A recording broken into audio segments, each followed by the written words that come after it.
nurturing, empathy, service, sweetness, transformation, thought, worry. Welcome to Beyond Menopause Belly, your midlife reimagined. Today, we are going to continue the series and we are going to be exploring the earth element, which is part of a 5 elements of Chinese medicine series that I've created for you to help you understand midlife from a holistic perspective. Check out the series beginning with the 5 elements overview and then move on to wood, fire, and today is earth. Every element is steeped with so much wisdom for our lives and nature. I love the following poem that seems to kind of sum up or represent much of the earth element characteristics. It goes like this. Heaven is eternal, the earth endures. Serve the needs of others, and your own needs will be fulfilled. Through selfless action, fulfillment is attained. This is from Lao Tzu from the Tao Te Ching. So this quote, from this quote, what we can really see is the earth element is amongst many other things about being in service to others. It's about discovering what I like to call the nurturing Mother Teresa qualities in all of us. And it's about dedicating part of our lives completely and selflessly. In midlife, we've done that quite a lot. So it's likely we've got that covered, but it's still part of the overall constitution of the earth element. It really encapsulates the nurturing, compassion, empathy, and service attributes that really creates a healthy earth element. But of course, there can be too much of a good thing. So let's just start exploring that. So I want to first share with you what a balanced earth element can look like. It adapts easily to change. That's that transformation part. Again, nurturing, empathetic, caring, selfless.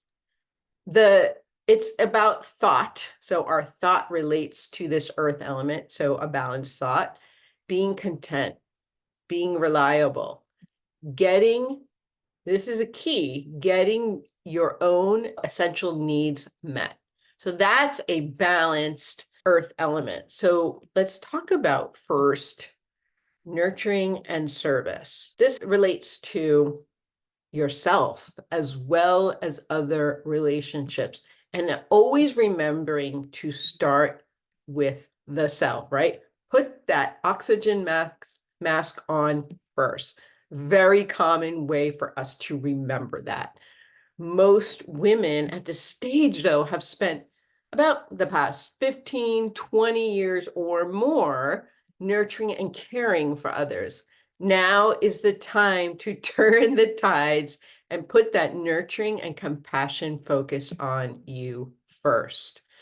And of course, like nurturing relationships, that is an extremely important part of this earth element. Again, the relationship with self first. You know, as a woman in midlife and single and working from home, I spend a lot of time by myself.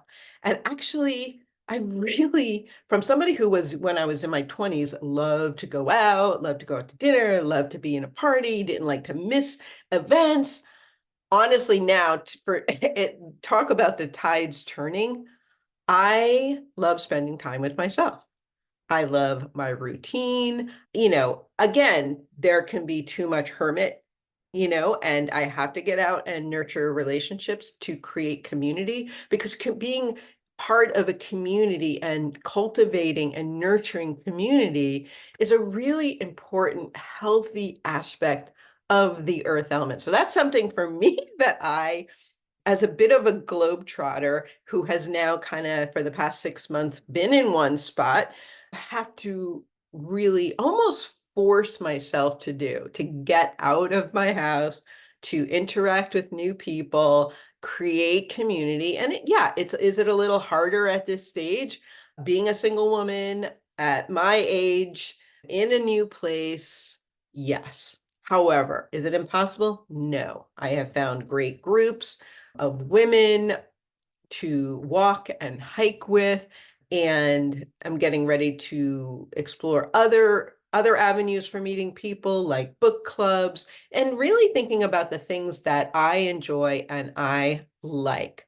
So this is a really important aspect, making sure that you're cultivating first your relationship or nurturing that relationship with yourself and others, which also makes me think about how important it is to really surround yourself with the people who bring you joy.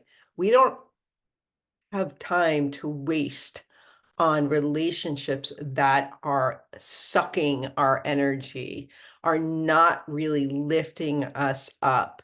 We're not lifting them up. It's not a mutually exclusive. It's a lot of negativity. We don't have to choose those relationships anymore.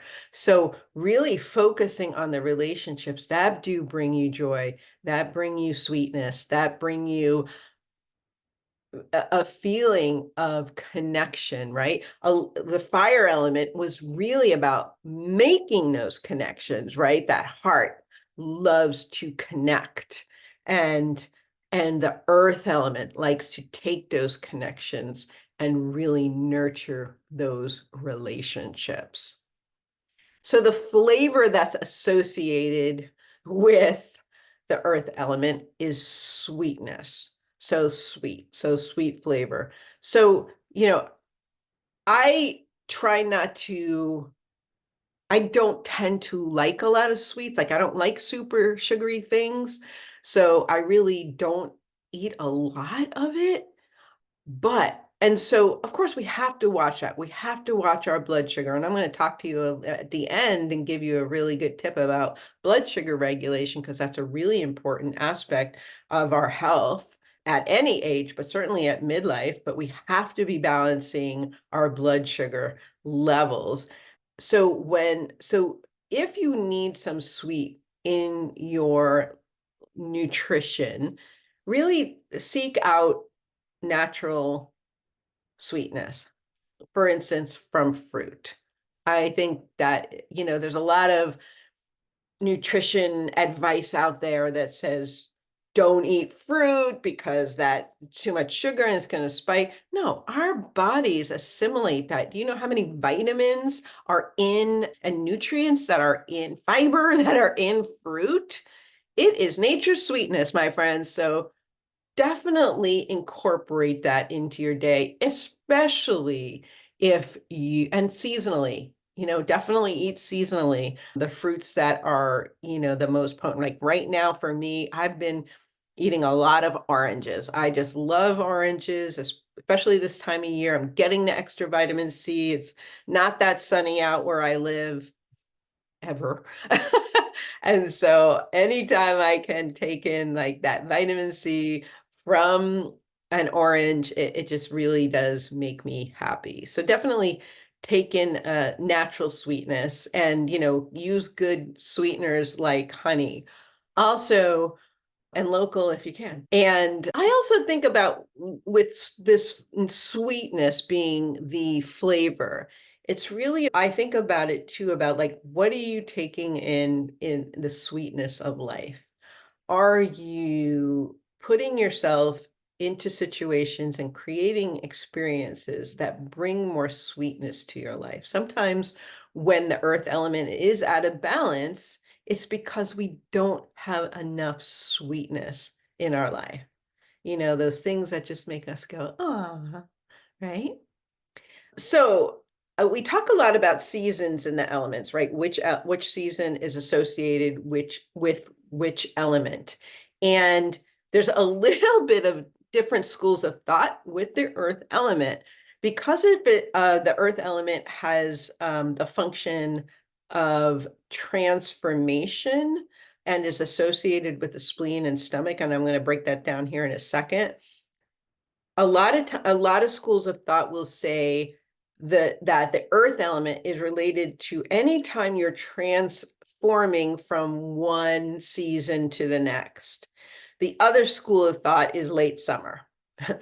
Okay, so just for your information, but I really think about that transformation because in Chinese medicine, our spleens function, obviously our stomach takes in the nutrients.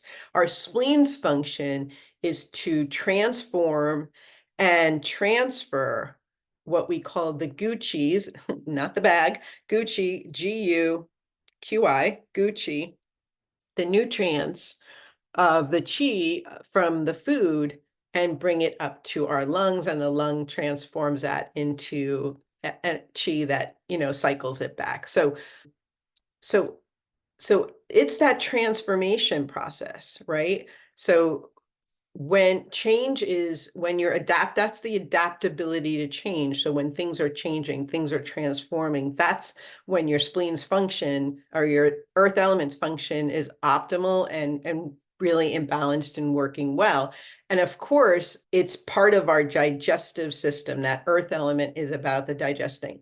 So what nutrients are you taking in? How are you feeding yourself? And we can do definitely another video about this, but I am of the school of thought that yes, there are some really good foods, especially in midlife and during menopause, that really help the functions of hormones. And these are the foods and nutrients that we should be taking in on a regular basis. That said, it just like in Chinese medicine, it's really important to know thyself because we are all unique individuals. So we should not everybody is going to have the same experience based on somebody else's good experience. Somebody might have a great experience eating meat. I don't do well with meat. My body does not digest meat well, so I tend to stay away from it. But some people get energized from it, right? And some people feel stronger with it and they digest it well. So really watch your digestion. And again, what are you digesting? What are you putting your time and energy in that you're taking in? Are you scrolling on social media and comparing yourself and doing all that? Are you watching hours and hours of TV that's junk or whatever? What are you digesting? What are you taking in and that your body and mind have to assimilate and transform? So, and just on another side note with digestion, it's so important right now to be focusing on good digestion because that is where most of our immune system and our mood system comes from. Many of our immune cells are in our stomach. So if our digestion is healthy or if our earth element is healthy, our immune system is strong. So just remember that. And then as it relates to kind of the emotion or the mental emotional aspect, the earth element in its balanced form is about thought. We have a thought, we process a thought, and we move on. Thought is a balanced, normal state. The state that is the problem or is out of balance is worry. That's the unbalanced, when you spend a lot of time worrying, obsessing, ruminating, being compulsive, being overbearing. Anytime you are in that state, especially with that racing thought, that worry, that compulsiveness, that obsessiveness, that ruminating, your earth element is out of balance. So and we do that, right? Gosh, we spend so much time worrying about our health, our kids, our future, our past, whatever it is. I don't know about you, but I can do that. I can go down a rabbit hole of worry. Yeah, especially as it relates to my kid, even though she's a grown, amazing woman. But yeah, I think it's natural. However, we have to switch that thought. We have to put our energy, we have to put our thought onto onto something that brings us joy, that something that gives us peace, something that really supports, for me, it's my spiritual practice. For you, it might be thinking about nature, thinking whatever it is, a way to shift your attention, to shift your thought, to make your thought into something more positive. Because then you get stuck, right? Thinking about like, people become stuck in thought. You can't move forward when you're so stuck in thought and worry. I had this patient once who was just, I think she had just, it's a while ago. I think she had just lost her parents, but she was so stuck in like, kind of this past pattern that she had with her mother and this relationship, and she couldn't get past it, and she felt so stuck and felt guilty and had all this, like she just couldn't move her life forward because she was so stuck in this thought. And I was thinking about a point, spleen one, which is on your toe, and I'll try to leave a picture. So basically, it's in the corner of your big toe. I'll put a picture up. And and needling it sucks. I will tell you that straight up. Needling it is kind of painful, but I knew that was the best point to move thought. You don't want to be stuck on thought. You want to move it. You want to process it. So I needled spleen one on her, and it was like, first was like that physical, like explosion. It was uncomfortable, but it burst her open like in that second, it burst her open, and it complete she started crying, and it was exactly the dam that needed to be broken. So spleen one is really powerful for when you catch yourself in that obsessive stuck thought. Now, for you, you're not going to needle yourself. You might have an acupuncturist, so you can ask them for that. But if you use a fur oil like Siberian fir or white fir on spleen one, or cypress, I love cypress because that moves chi, probably the strongest for moving chi. You can use it on spleen one to help move that stuck thought. And in general, if you want to support an ongoing balanced earth element, I love the iconic essential oil for that is geranium. So you want to use geranium on spleen three. We have a picture where spleen three ends, and spleen three is really powerful because spleen is the earth channel, and spleen three is the earth point on the earth channel. So you're getting like earth, earth, earth. You're getting a triple whammy. It's really supporting that earth element, that spleen channel, all the functions of the spleen channel. And so geranium is wonderful on that point. Now, I said I would talk to you a little bit about the blood sugar balancing. So talk about the sweetness in life, right? The sweet foods. So geranium rubbed between spleen two and three, which again, you can see in this picture, they're right next to each other on the inside of your foot. If you rub geranium on there 2 to 3 times a day, it takes a while, but it's better, if you can balance your blood sugar that way, obviously with diet and this, how lovely would that be? But if you do that for several weeks, you're going to start noticing a balance in your blood sugar. So I hope this was helpful. I hope you see how balancing, how fun the earth element is, and how it's really a lot also about your own self-care, watching your thoughts, seeing who you're surrounding yourself with. What are you taking in? What are you digesting? Where is the sweetness in your life coming from? And really finding the balance in that. I hope you enjoy this, and I hope you look forward to the metal element, which sounds clunky, but it's really powerful. Okay, we will see you then. Take care.